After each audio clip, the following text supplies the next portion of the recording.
Welcome to Underwire History. In 1621, a pivotal year in American history, the Plymouth colonists found themselves at a crossroads with the native population. As we've seen in previous accounts of early colonial settlements, tensions between European settlers and indigenous peoples had been escalating for some time. But here, in this nascent relationship between Pilgrims and Wampanoag, something remarkable emerged, a fragile peace born of necessity, not benevolence. The colonists' decision to establish trade with the native population was driven by stark reality's scarcity of resources, limited food stores, and dwindling morale. Governor William Bradford's leadership played a crucial role in forging this tentative agreement, but its success depended on factors beyond his control. We often overlook the material conditions that underpinned early colonial interactions: hunger, disease, and competition for land. These unseen forces not only shaped the colonists' choices, but also influenced their capacity to adapt, compromise, and ultimately survive in a hostile environment. The treaty they created would have far-reaching implications for both parties, setting a precedent for future negotiations that would both empower and entrap generations to come. Their food supply was dwindling, and their ability to hunt and gather had been severely compromised due to disease and overhunting. Governor William Bradford's leadership played a crucial role in forging this tentative agreement, but its success depended on factors beyond his control: the Wampanoag's willingness to engage, the English Crown's approval, and the availability of resources. The colonists were aware that their actions would be closely monitored by the English Crown, and any failure to establish a stable relationship with the native population could result in severe penalties or even recall. This precarious balance between self-interest and imperial scrutiny limited the colonists' ability to adapt and respond to changing circumstances. As they navigated this complex web of obligations and constraints, the colonists were forced to confront the harsh realities of their own vulnerabilities. Food, medicine, and security, these fundamental needs would come to define the terms of their engagement with the native population and the English Crown. The treaty they created in 1621 was a product of this delicate calculus, a compromise forged under intense pressure and uncertainty. The colonists' dwindling food supply and compromised hunting abilities had become an existential crisis. The Wampanoag's willingness to engage in negotiations with the English was motivated by their own interests rather than altruism. Governor Bradford recognized that a successful treaty required not only concessions from the Wampanoag, but also approval from the English Crown. This external scrutiny introduced an additional layer of complexity into the negotiations, as the colonists had to balance self-interest with imperial obligations. The colonists' desire for security and stability clashed with their need to establish a profitable relationship with the native population and the English Crown. In this high-stakes environment, Governor Bradford's leadership was crucial in forging a tentative agreement, but its success depended on factors beyond his control. The treaty that emerged from these negotiations would set a precedent for future interactions between Europeans and Native Americans. This document would not only shape the terms of their engagement, but also have far-reaching implications for both parties. As they signed the treaty, the colonists were aware that they were committing to a relationship that would be subject to external influences and pressures. The treaty's success was uncertain, but its failure was unthinkable. The colony's fragile economy and resource scarcity compelled the government to reconsider trade policies with the Wampanoag. The English Crown's influence over colonial affairs introduced a new dynamic, where concessions to the native population were subject to imperial approval. This external oversight created a delicate balance between the colonists' self-interest and their obligations to the Crown. The treaty negotiations revealed the inherent tension between economic gain and social stability in the colony. The Wampanoag's participation was motivated by a desire for mutual benefit, but also by a need to protect their own sovereignty.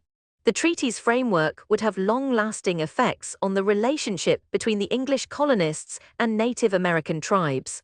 As the agreement took shape, it became clear that its success relied on factors beyond the control of either party. The fragile peace forged through this treaty would be tested by future challenges and conflicts. The colony's fragile economy and resource scarcity compelled the government to reconsider trade policies with the Wampanoag, highlighting the delicate balance between economic gain and social stability. The English Crown's influence over colonial affairs introduced a new dynamic, where concessions to the native population were subject to imperial approval, testing the colonists' ability to navigate external pressures.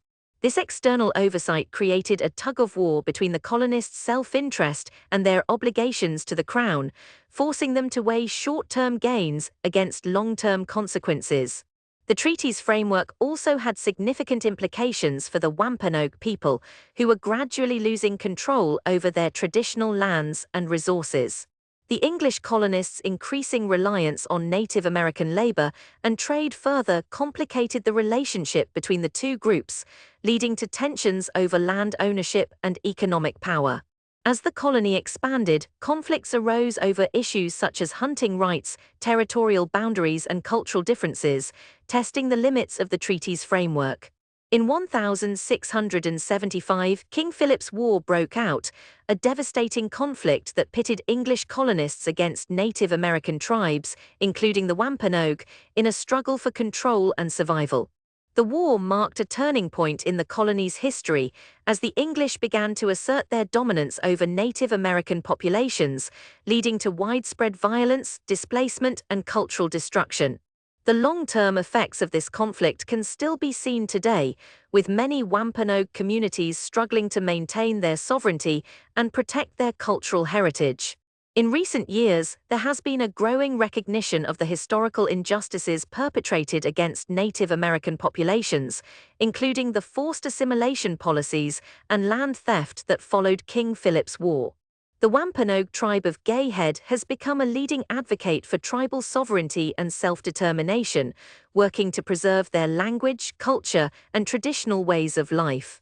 As the United States grapples with its complex history of colonialism and racism, the story of the Wampanoag people serves as a powerful reminder of the ongoing impact of historical trauma on contemporary society. The legacy of the treaty continues to shape relationships between Native American tribes and federal, state, and local governments, raising questions about power, authority, and responsibility. The English colonists' increasing reliance on Native American labor and trade had significant economic implications for both parties.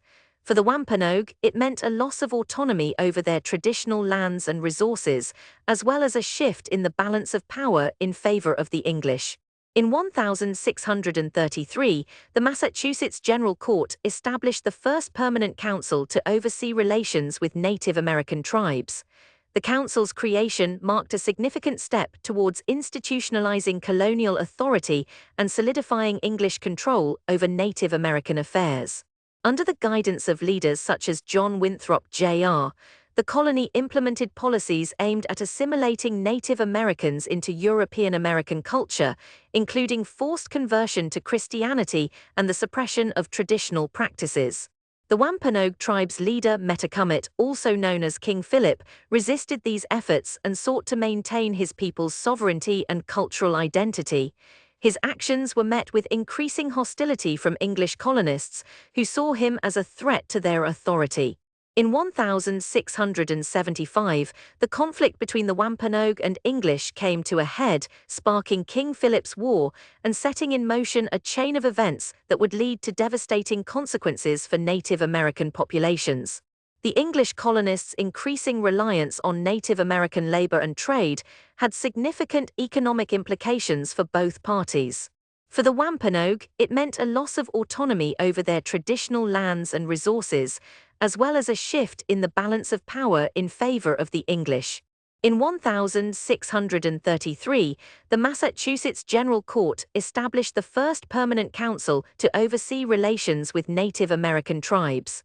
The council's creation marked a significant step towards institutionalizing colonial authority and solidifying English control over Native American affairs.